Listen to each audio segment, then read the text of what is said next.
just like that, right out of the gate, we're on our way. Woo. Well, we might be stretching that a little bit. It's amazing how crisp this operation is behind the scenes. This is a well-sanded machine. Well-sanded machine, yeah. Ladies and gentlemen, I'm the monkey in the wrench. That's right.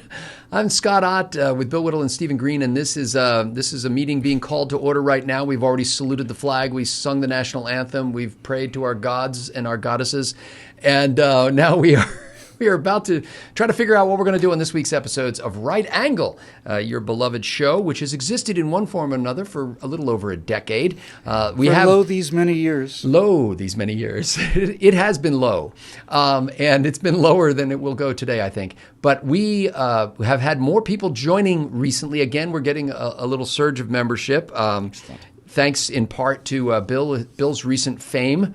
I think, Bill, I want to say it this way. I think you've almost risen above internet famous. Whoa. I think you're very close to that. That's like a local DJ is the next level above internet famous, I think. Orson Bean actually coined a word for that. He said, "I'm not famous, I'm famish." And he said being famish is exactly the way you want to be. You don't get harassed or hassled or anything, but you can occasionally get a better table, or something like that. He's famish. I thought that was brilliant. No, nobody bothers you, but occasionally somebody goes, does that guy look like somebody? You look like the guy who used to be somebody. Yeah. We had a guy stop by. I don't know if I mentioned this to you. I even if I did mention, I think I'll mention it again to give the sense that this happens all the time, but it may have been the same guy over and over again. But we had a guy stop by the store where I work my other job and ran into me downstairs where I don't work downstairs, but I just happened to be down there. And I think his name was Caleb, a nice young man, and he came up and recognized me and shook my hands and said what most people who are enamored of me say, which is, "What's it like working with Bill Whittle?" I get that a lot. And then he gets the 1,000-yard stare and that's right. Tick. I did that kind of Charles Grodin kind of thing where I just sort of look off into the distance. But anyway, so that's always cool. What was my point in this all? New people joining. Yes. And we love new people. For those of you who are insiders, this is kind of like an informal board meeting, but views on YouTube, which had typically hovered around the 600,000 views a month, basically, on YouTube, which is, I think, impressive. Oh, yeah, it's respectable, yeah.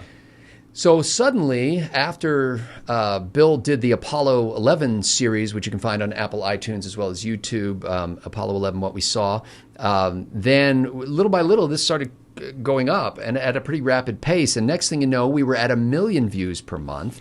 And then it was 1.1, and then it was 1.2. And at last I checked, we're north of 1.3 million views a month. So we've essentially more than doubled our average. That's more than double. That's actually, I realize we're comparing a month to a day, but you have to realize since the same people are watching CNN every single day, I'm talking about people who have been trapped in airports for months, like Tom Hanks in that one movie. That's actually, I think, quadruple their average hourly audience during the daytime. Wow. You know what I like about that? It's a statistic. That's what I like. It is. It is. I went to the Hollywood Bowl number. The other night, took Natasha for the first time ever. I hadn't been in years and years, saw the 1812 Overture with fireworks as well. And it was a full house. So the Hollywood Bowl holds 17,500 people. Dodger Stadium holds, I think, about 56,000 people. Sounds about right. And the Coliseum holds over 100,000 people. So our videos, as a general rule, are ranging from the Hollywood Bowl to the Coliseum. But when you see 17,000 people in one place, it's like, oh my God, it's a lot of people. Now, is YouTube making all our viewers stay in the same place to watch these videos now? Is that what you're saying? Are they all in the same place? We have to gather. No. I'm saying you don't have to go to the Hollywood Bowl to see the videos. Oh, okay. I see. I was at. I'm just saying when you see 17,000 people in one place, you get a video that does 17,000 views, and you think, oh, it's not great, really. It's not bad, I guess. And then you see 17,000 people. It's like, oh my God. Yeah. And what's amazing to me is out of those 17,000 people, really, when you think about it, not that many people hate my guts. I mean, hey, Scott, don't sell yourself short. That's not true, my friend. I would say countless hundreds, but not 17,000. Let's not try to count how many angels can dance on the head of a pin. Why don't we just say that a statistically significant portion of the viewership hates Scott's guts, and just leave it at that? I'm starting to have my doubts too. Honestly. That seems fair. But in any case, so this is really cool. And subscribers on YouTube. And by the way, all of this is building YouTube's bottom line because so many of our videos get demonetized. I mean, our monetization has creeped up as well. But, it's like it's a fight to get approval for every one of the videos. The Bill Whittle Now episode that I just posted today was immediately demonetized. What was the topic? The invading invaders who invade. Yeah, it was about a New York Times story discussing whether the manifesto from the El Paso shooter using the term invaders and invasion and stuff like that with regard to immigrants was similar to Sean Hannity, Rush Limbaugh, Donald Trump, Laura Ingraham, and all of those. In other words, they're totally censoring for political content. And therefore, we should shut up. Yes, exactly. That's right. You got it. So in any case, that has been demonetized. So and I predict that will get a lot of views, and all of that money is going to the needy staff members at YouTube. So you're helping them. Yeah, that's right. Well, hey, Scott, when it's been demonetized, does that mean their ads are running on it? See, I don't know that because I have. For God's sakes, let's turn them off. I pay for the premium service. I get because I check the monetization thing, but I pay for YouTube Red or Premium or whatever they're calling it these days, and so I don't see commercials on my YouTube. Yeah. I don't know for sure, but I mean, we ought to check into that. If it's like not appropriate for most advertisers, confirmed by manual review, then at that moment we got to make sure we turn the monetize button off because the idea that somebody else is getting that money makes me nuts. Right. So if what you're saying is true, and if we're actually also cheating YouTube out of the money, it can't be. I feel better if we're cheating YouTube out of the money. They can't put ads. No, my understanding is that if it's demonetized, no ads run because it's YouTube's opinion that advertisers don't want to be associated with this content. That's right. So if you happen to be an advertiser who wants to be associated with this content, use that contact form at billwhittle.com and contact us. We'll see if we can hook you up. We don't take advertising right now, but we'll take offers. We'll plug your product on the air. Offers. I just love stamps.com and all of the other programs I got to pitch when I was doing the Apollo 11 show.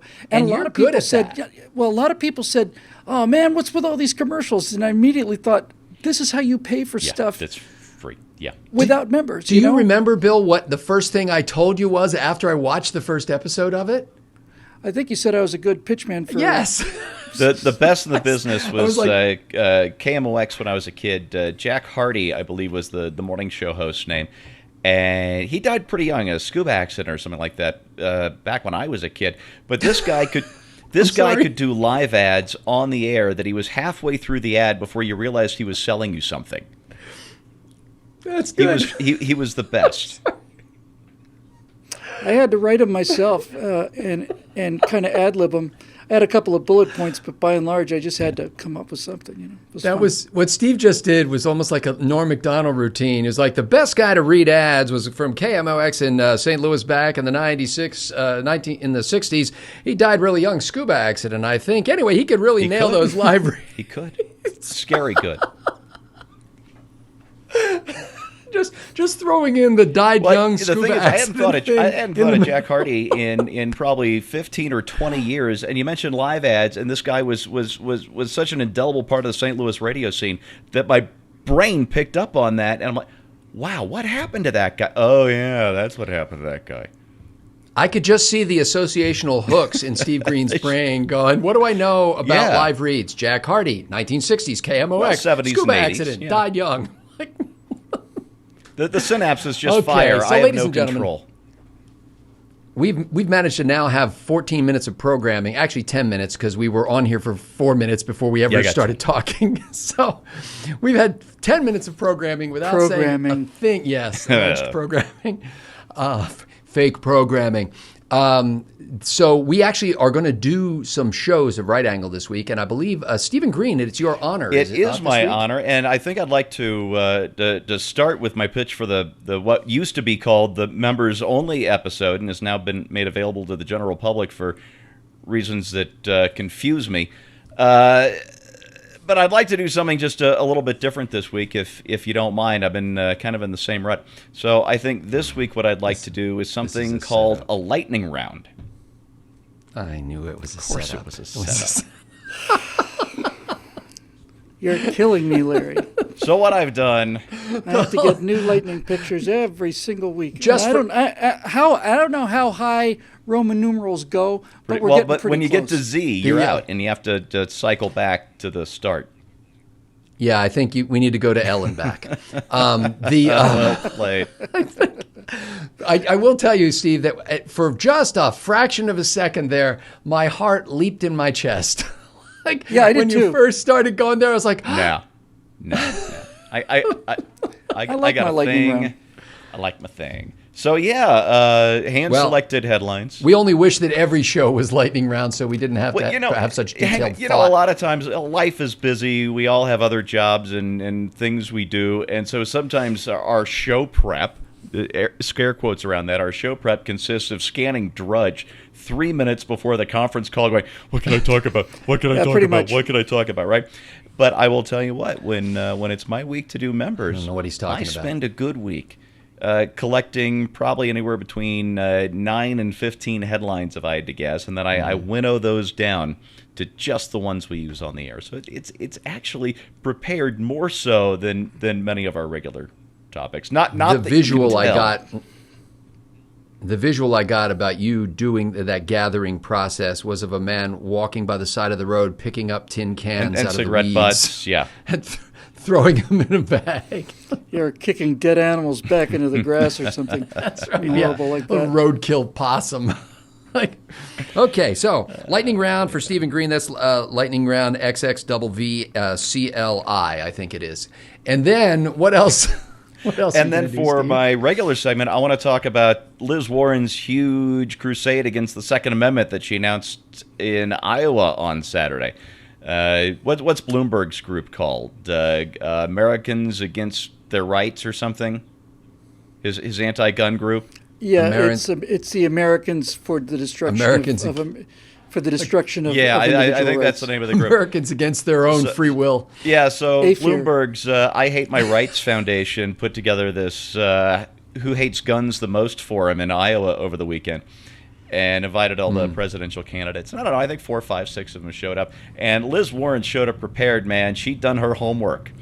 She came out with, it's pretty much a laundry list of everything the Democrats have wanted to do to gut the Second Amendment and stuck them together into one giant platform. I think the only thing missing in there was national red flag law.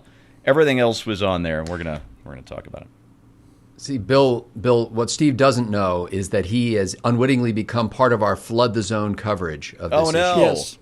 Oh no! That's good. No, that's okay. We only No. talked about the tax no, aspect. I want to talk about the whole thing, and I want to talk about the big picture part. Yeah.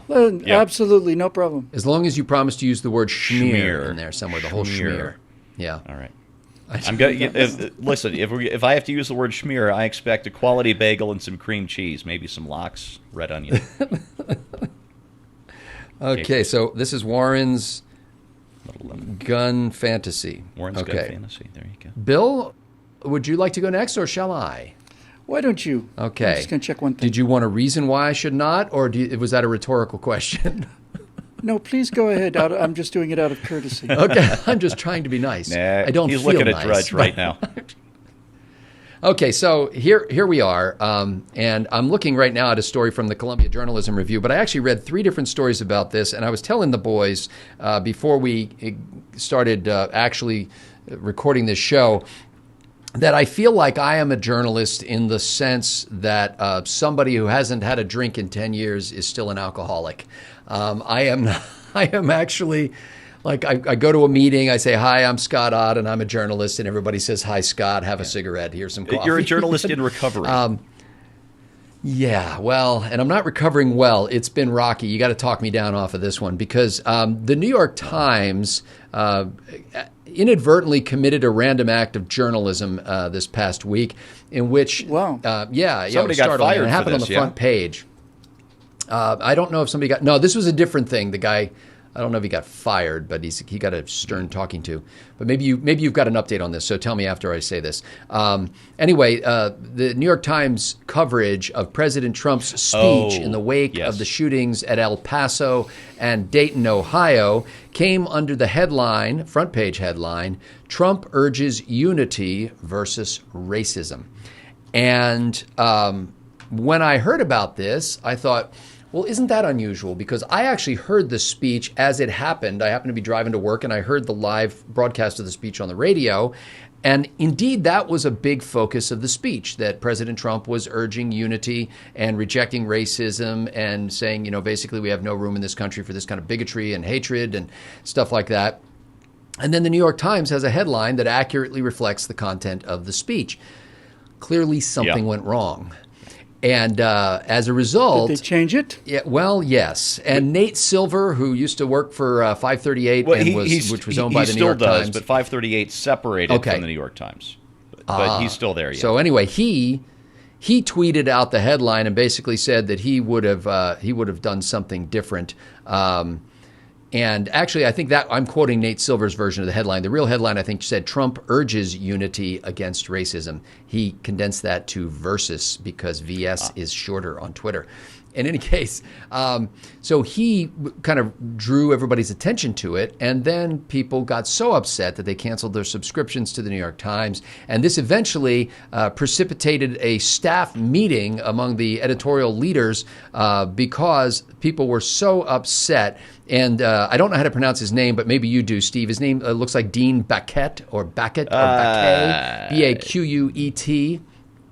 He's the executive editor. Yeah, I've only seen his name printed. Yeah. I have no idea how he pronounces it. Anyway, he had to have a meeting, and he referred to the things that led to this egregious headline that accurately reflected what the president said as the cascade of things that led to this headline, and then at one point referred to this as an effing mess. That was allowed to happen. Yep. That's what happens when you report the news. You can't have that. And not even objectively, just in the most basic matter-of-fact method possible. Well, isn't that something? What a glorious Scott, what was the revised? They changed the headline. Again? The revised headline was something like they Trump were contrasting. Encourages more mass murder among white nationalists. It was something like Trump. Here we go. Oh yeah, Scott's got it. Okay. Daily. Go ahead.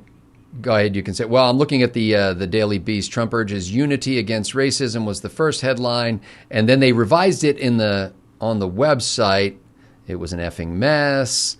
I don't know. I'll find it in time for the show. It was something like Trump urges calm but fails to address guns or something. They highlighted the fact that he didn't mention guns, and that's what Steve says is true about that. I just don't have it handy here, but they changed the website version of it, of course, in their embarrassment and shame over having actually said what the president said. There you have it. Anyway, that should be fun, and I know that nobody has any empathy for me in this. But in my mind, there used to be a thing called journalism. And when I was in college, I was excited about being a participant in this thing called journalism. And yes, we were going to, afflict the comfortable and comfort the afflicted. But we were also going to give people an accurate representation of events as they happened and not inject our own opinion except on the opinion page, otherwise known as op-eds or the editorial page. And now it seems like it is an offense if you don't inject your opinion above the fold on page one. Yeah, I love it, and you certainly have my sympathy. I'm going to, as soon as we're done recording, I'm just going to write a firewall called Epstein's Great Escape, and basically it's got nothing to do with the suicide or anything. People knew about this island, knew about these trips for 10 years. And people knew about Harvey Weinstein for 10 years. People knew about Bill Cosby for 10 years. People knew about all this stuff for 10 years. So why didn't anything happen? The U.S. gymnastics team doctor. Yeah. Yeah. All of it. So why didn't anything happen? Well, it didn't happen. Is it because they're white? No, there are white and black people involved. Is it because men? No, they're men and women too. What's the common denominator? They're all rich and powerful. Not quite, almost. They're all rich and powerful Democrats. Now you're on the main vein. They're either rich, powerful, or famous Democrats, and therefore they get the cloak of invisibility. And because they have the cloak of invisibility, that allows them to commit even more heinous acts and deeds and so on. And so it's not that Democrats are the only people to commit such offenses. It's just that when they do, those are the only ones that they're not only not reported on, they're covered up. They're covered up. Headlines are changed, for example, or stories are spiked for whatever reason. So look, the press has spent 2 years investigating Donald Trump's ties to Russia. Okay, that's their job. Fine, that's fine. If it turns out that the president of the United States was in fact Vladimir Putin's puppet, I'd want to know it. That's their job. But nothing on Hillary, nothing on Benghazi, nothing on the emails. I mean, this kind of story, just the Hillary moving her emails to the private server story, is the kind of thing that would have been like a 12-part installation, in the New York Times or the LA Times or something like that. It would be this enormous kind of expose, and nothing. So this is what's killing the country. We don't have an immune system. We have a... The thing is, Bill, it encourages escalation. Okay, Epstein probably started off getting his jollies with, a 23-year-old masseuse who may have had some questionable ways of earning income. And that, over time, getting away with it, escalates to the point, or devolves, maybe I should say, to 13-year-old girls. And the same thing with Hillary Clinton. You let her get away with $100,000 little futures fraud, and next thing you know, it turns into selling out U.S. foreign policy to make her buddies rich. Precisely correct. There was, I've read coverage in opinion pieces from the left basically saying where their upset is that we paid too much attention for these little peccadillos of Hillary Clinton. Who said this? And we allowed people on the left are saying we allowed the right to steer the narrative during the 2016 election, and that's why Hillary Clinton lost because the mainstream media focused too much of its attention on Hillary Clinton's email scandals and et cetera. You know what? Let them keep thinking that. Just don't dissuade them at all. Don't even try. Don't make them rethink their position. Anyway, that's not what I was going to talk about, but I just wanted to chip in and say you have my sympathies. Thank you. I appreciate that. A bouquet of flowers would have been also it would make a lovely donation to my favorite charity. That's right. But did we already talk about your actual show, Bill? Okay. What would you like to do as your actual show? Well, as you know, pretty much every show I basically have kind of stabilized into becoming the Richard Fernandez retweet machine. Nothing wrong with that. Nothing wrong with that. Richard Fernandez at Richard the Cat occasionally has tweets that are so on target. And the reason I decided I wanted to take this one, because I was thinking about this myself last night and today.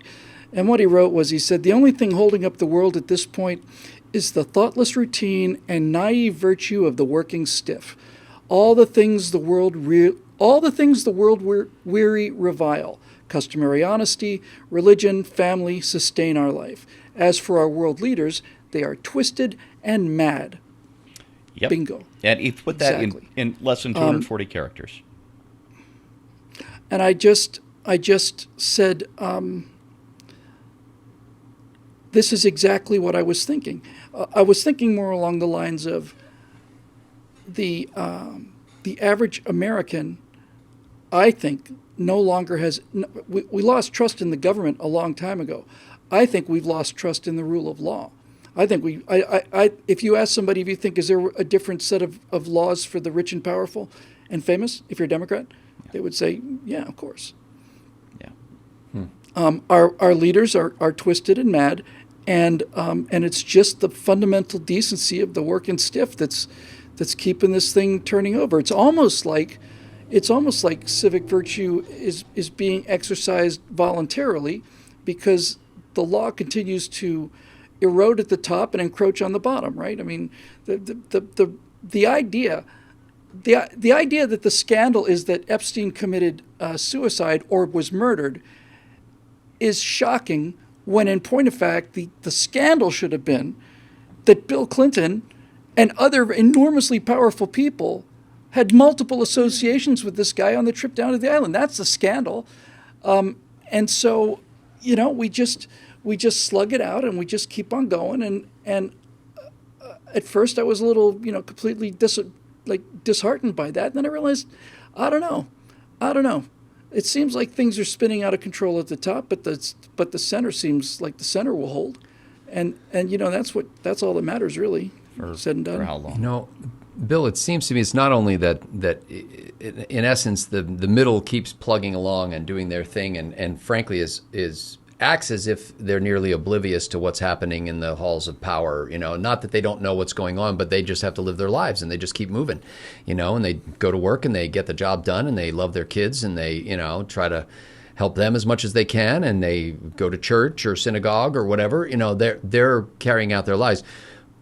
But to a certain extent, they're also being used as pawns in this whole political game to make sure that the sport continues. On both sides, frankly, of the aisle, you see just two groups of political operatives trying to gin up anger at the other side to make sure that this little game, that's very profitable little game, keeps going. And again, they're playing on the decency of the average American by getting them outraged about things that are, in many cases, worthy of outrage, but may or may not be so, in order to keep the money flowing and the power. I've been doing a fair amount of home food delivery because we both are kind of busy and stuff. And every single time... Oh, you're having food delivered to you. You're not driving home food delivery. Okay. We're not there yet. Sorry. But Natasha and I notice this every single time. We will have the people that are doing the food running are like, they are the entire spectrum of the entire country. You have Mexicans, you have openly gay people, you have blacks, you have whites, you have all kinds of people, and every single one of them coming up the driveway is like, "Hey man, how are you? Good, buddy, how are you? Doing fine, thanks. Doing fine. Here, I want you to enjoy the dinner. Thank you very much. You have a great day. You have a great day too." And it's like just the What warmth a country, right? of it. And yeah, and people say, well, these guys don't. They're not going to make a lot of money off of being warm. It's not like they're waiters that are going to be there for, In other words, they don't have to do it. They just do it.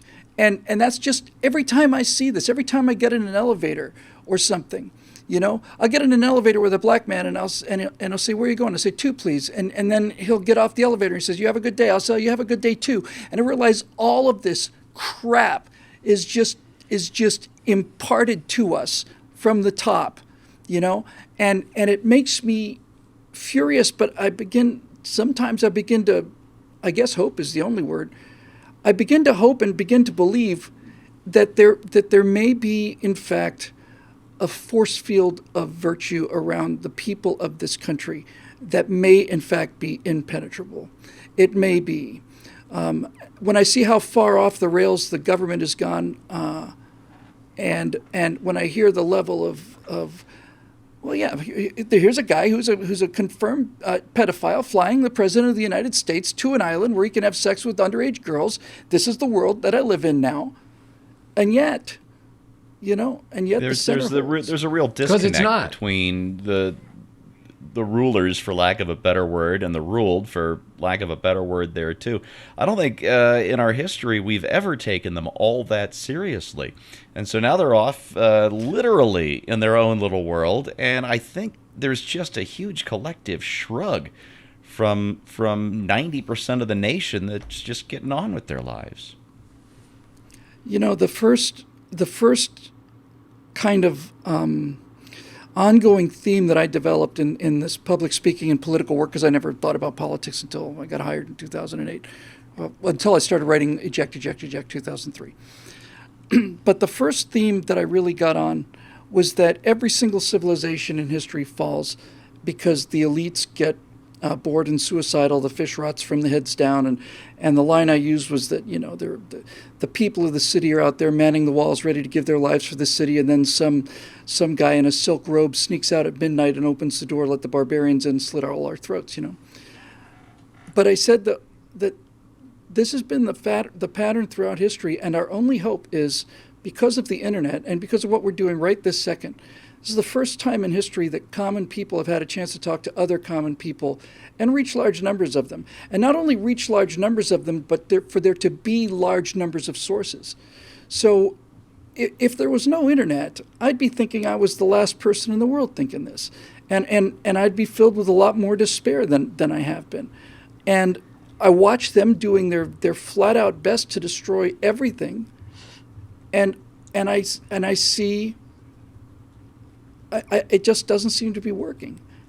You said, Bill, this is the world that we live in now. In fact, it is not. And that's what keeps us going. That's right. Well said, yeah. Because we don't live living in that world. No, that's right. Yeah. And if you've ever been to a gathering of these types of people, especially in the political world, it's so alien. I remember just kind of at my first couple of political fundraisers, for example, just sort of standing around with my hands in my pockets, not knowing what to do or say or where to go or who to talk to or what to eat, because I didn't recognize half the things on the tray that they kept wheeling by me. And I was Have you praised kale lately? And it was like things that they didn't cook and stuff like that. But anyway, I felt like a fish out of water, like a raw fish out of water, like sushi in that in that situation. And I don't think that it is common. It's a common experience. It has become the theater of the absurd. It's what we see on our screens, but it's not what our lives are about. And the people with the hollow insides, who are so driven to be powerful or famous, or in some cases rich, find that now that they're rich and powerful and famous, they still don't feel, they still feel empty. And so the level of depravity continues to go up because you're basically getting acclimated to depravity. I mean, it's like now we have to continue to do things that are like shocking and bold and daring, and comedy is essentially devolved from telling humorous insights about other people to making sure you don't say anything that hurts anybody's feelings, but being sure that you make as offensive as possible, in the general sense, as degenerate as possible is the word I'm looking for, to show that you're edgy and cool and that you're. Well, you can't hurt anyone's feelings except for officially disapproved groups, and then your comedy consists of angering them to the sounds of clapter, which that word might be the biggest insult a comedian could ever hear, and clapter, yeah. Yeah, that's what it is. In fact, I almost took the story about Sarah Silverman, because I can't stand her. I just can't stand her. But she got chucked off a show because she did blackface or something in 2007 or something like that. She's a cutie. So immediately they kicked her. No, she's not. No, she's not. Sarah Silverman's the best-looking girl at the Star Trek convention. But I thought, I'm completely against her being kicked off of that show. I have a pretty good feeling that when she did the blackface, she did it sarcastically, and even if she didn't, it's like what this idea. We had a pretty good thrashing of this yesterday. This idea that certain words have to be off limits and certain thoughts have to be off limits because we have to pander to the looniest people in the society. It really is this giant assault on the fringe, on the center from the fringes. From the lunatic fringes, and because we're decent people, we kind of take it. But I get the feeling that people are starting to run out of resiliency in this regard, and I don't know. But in any event, I'm starting to run out of 16 millimeter film. Can I, Bill? Can you just give me like a log line for this show now, because I took us off point and I don't remember what it's about. No, absolutely. Let's just say that the depravity of the ruling class doesn't seem to be passed on to the center.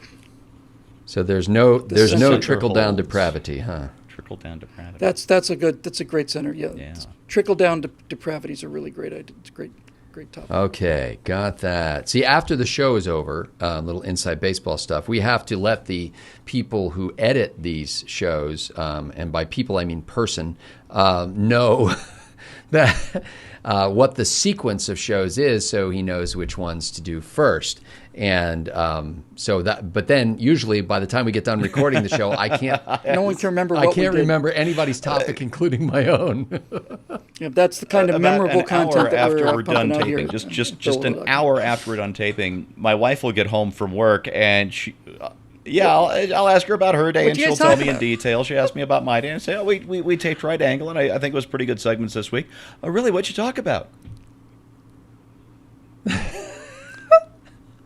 I can't remember for the life of me. My wife will also do that, even though she's, like how gracious she is, because she actually asks me about something that I know she really That's doesn't love. care about. She's like, "So, how was your video shoot today?" And I'd be like, Bill and Steve, I think, were both there, and now it's over." Yeah. So. Yeah. Well, it's kind of There like we the car crash scene in Staten, Maine, which is a little kind of underseen David Mamet romantic comedy, probably because David Mamet shouldn't do romantic comedies, but he did anyway. And Alec Baldwin plays the actor. They couldn't make this movie again because Alec Baldwin plays the actor who likes to date teenage girls, right? You can't do this. And he gets drunk. He's in this horrible car accident. The car flips. And Philip Seymour Hoffman helps him out of the wrecked car, and Alec Baldwin kind of staggers out with help and says, "So that happened." And that's, I think, a pretty good summation of what we do here every Tuesday. It occurred. Yeah. Well, it occurs only because our members pledge their support and devotion to this enterprise, and we're grateful for that. We get emails all week long from people who are expressing their joy about one aspect or another, or frankly, correcting our errors from time to time. We've had probably a half a dozen emails this week that I thought that would make a great blog post on the members only blog at billwhittle.com.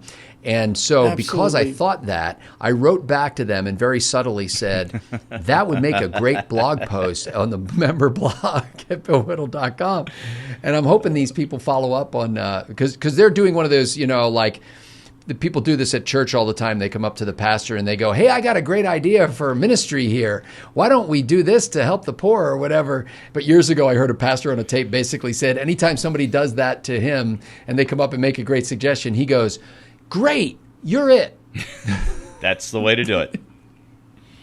I would simply say, listen, we appreciate the help, but let's just leave this to God's ordained professional, shall we?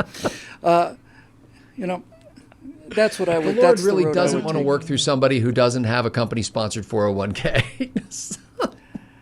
You gotta have the certificate, man. Laity schmayity. Okay, so, ladies and gentlemen, we thank you for your attendance and your attention, if you have managed to do so, these 38 minutes.